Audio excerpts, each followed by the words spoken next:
Sungai di kawasan Kejauhan Putih, Tambak, Surabaya, Jawa Timur dipenuhi busa yang diduga berasal dari pencemaran limbah.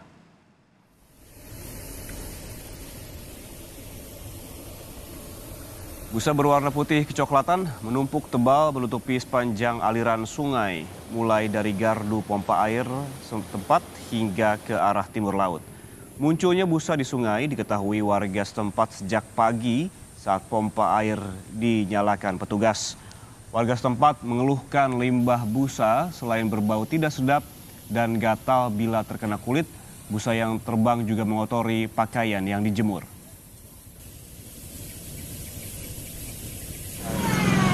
Sekali soalnya kalau menempel baju itu nggak bisa hilang. Terus kalau kena kulit gatal sekali. Gatal ya Pak?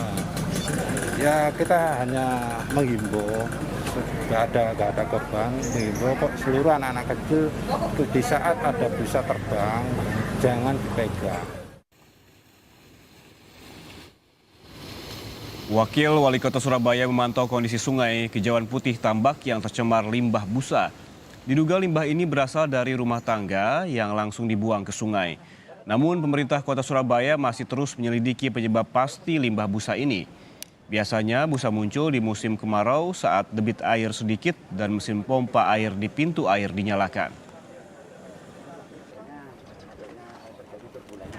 Makanya kita datang ke sini ingin mengecek langsung, berkoordinasi dengan LH, camat dan lurah terkait, bahwa limbah ini diakibatkan limbah domestik, di mana saluran yang mulai dari Srikana sana, yaitu ujung Srikana sana sampai sini, ini banyak orang membuang limbah domestik, termasuk kotoran, deterjen dan segala macamnya, ini ke sungai. Akhirnya begitu ada pompa ini dinyalakan, maka terjadilah suatu busa, karena itu kan sudah mengandung satu deterjen ya. Busanya menggunung, menumpuk.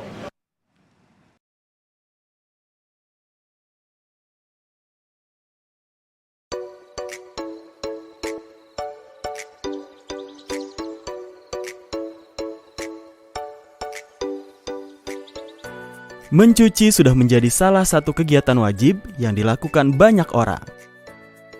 Biasanya kita akan mencuci pakaian menggunakan deterjen. Tahukah Sobat IPB, jika kini hadir deterjen ramah lingkungan dengan berbahan dasar minyak sawit yang disebut dengan metil ester sulfonat atau MES. Lalu, apa itu deterjen ramah lingkungan dan apa itu MES? Untuk tahu jawabannya, mari kita simak tayangan IPBpedia berikut ini.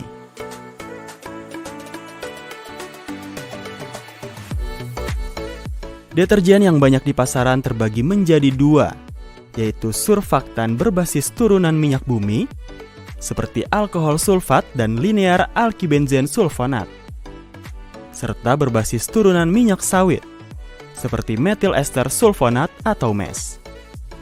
Deterjen MES diklaim merupakan deterjen yang ramah lingkungan karena berasal dari bahan baku yang dapat diperbaharui. Salah satu penggiat dalam kegiatan sosialisasi penggunaan deterjen ramah lingkungan dari MES, yaitu Dr. Meti Ekayani, dosen Departemen Ekonomi dan Sumber Daya Lingkungan Fakultas Ekonomi dan Manajemen IPB University.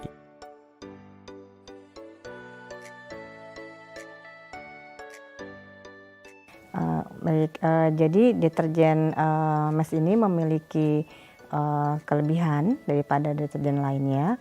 Pertama, dia itu adalah terbarukan karena bahan bakunya itu terbuat dari minyak sawit atau minyak kelapa, di mana Indonesia kaya akan sumber daya tersebut sehingga mudah memproduksi kapan saja. Sementara ada beberapa yang bahan bakunya itu berasal dari minyak bumi, di mana itu merupakan bahan baku yang tidak renewable.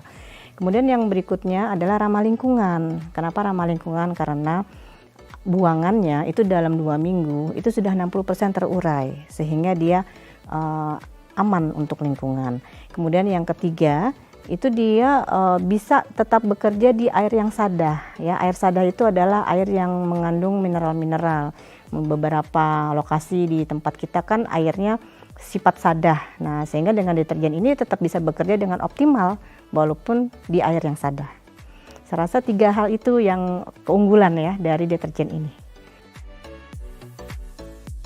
Untuk membuat deterjen ramah lingkungan ini sangat mudah.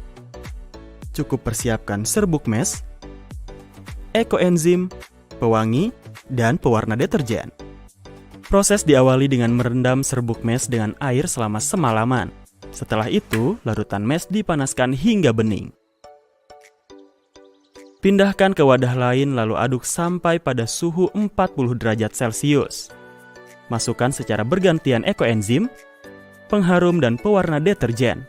Aduk terus hingga warna merata dan mengental. Setelah larutan dingin, pindahkan deterjen ke dalam tempat yang lebih kecil agar lebih praktis saat digunakan. Dalam proses pembuatan deterjen ramah lingkungan ini, ditambahkan cairan ekoenzim yang bermanfaat dalam proses mencuci. Ya, jadi sebenarnya dari mes sendiri itu daya bersihnya sudah bagus ya.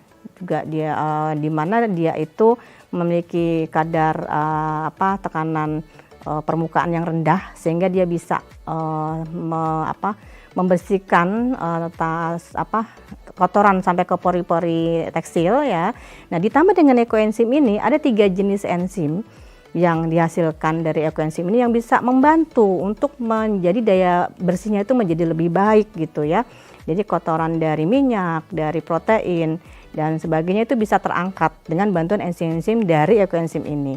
Dan sebagai pengalaman saya pribadi ya di rumah dengan menggunakan deterjen mes yang ditambah dengan ekoenzim ini itu sangat membantu untuk menghilangkan kotoran-kotoran di leher atau di tangan yang biasanya itu dibilang orang dangkal ya, sulit gitu ya menghilangkannya. Nah, dengan diolesi itu kemudian kita tunggu sebentar, kita kucek, itu luar biasa, sangat mudah bersih. Juga untuk lap-lap yang sudah kotor gitu, yang sulit gitu ya, itu juga sangat terbantu dengan deterjen mes yang ditambah dengan ekoenzim ini.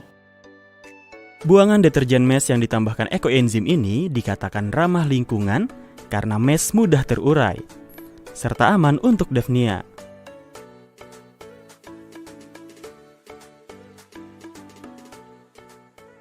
Ya, seperti saya jelaskan tadi ya, jadi karena mes ini dia mudah terurai. Jadi dalam 2 minggu dia itu sudah terurai sehingga tidak berbahaya untuk lingkungan begitu.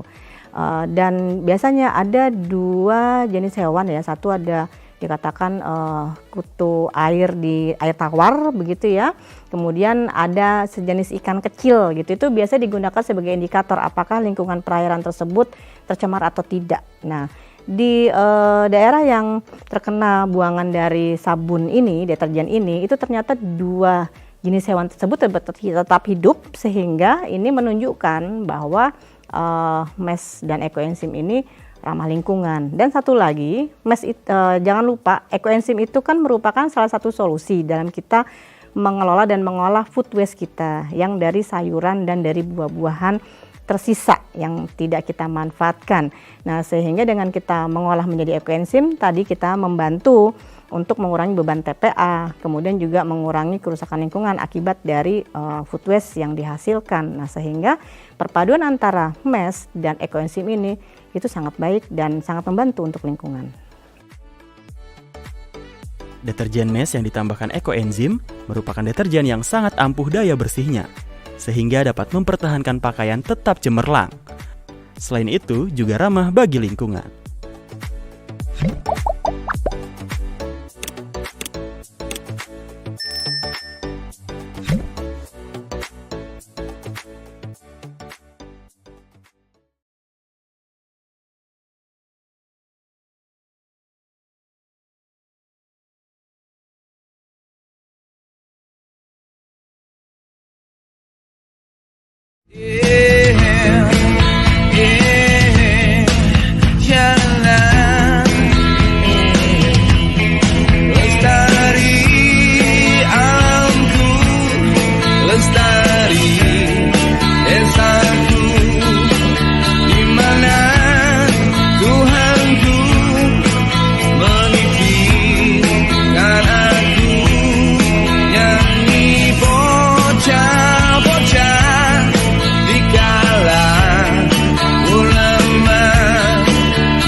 Halo sahabat ekoenzim Nusantara, mari kita membuat ekoenzim.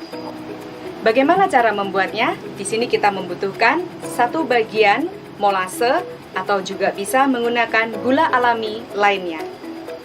3 bagian bahan organik, di sini kita menggunakan sisa-sisa kulit buah dan juga sisa sayuran yang tidak dipakai dari dapur kita.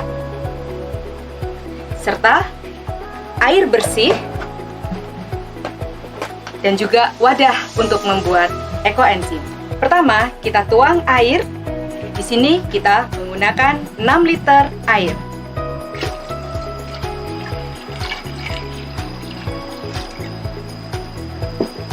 Kemudian kita timbang molase sebanyak, karena 6 liter air kita menggunakan 600 gram molase.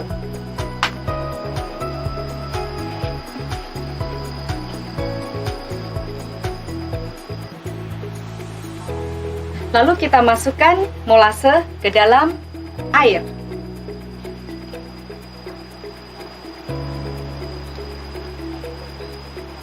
Kita aduk rata. Boleh menggunakan tangan atau dengan bantuan alat seperti sendok, sendok kayu, atau sendok plastik. Kemudian kita masukkan bahan organik ke dalam larutan air dan molase tadi.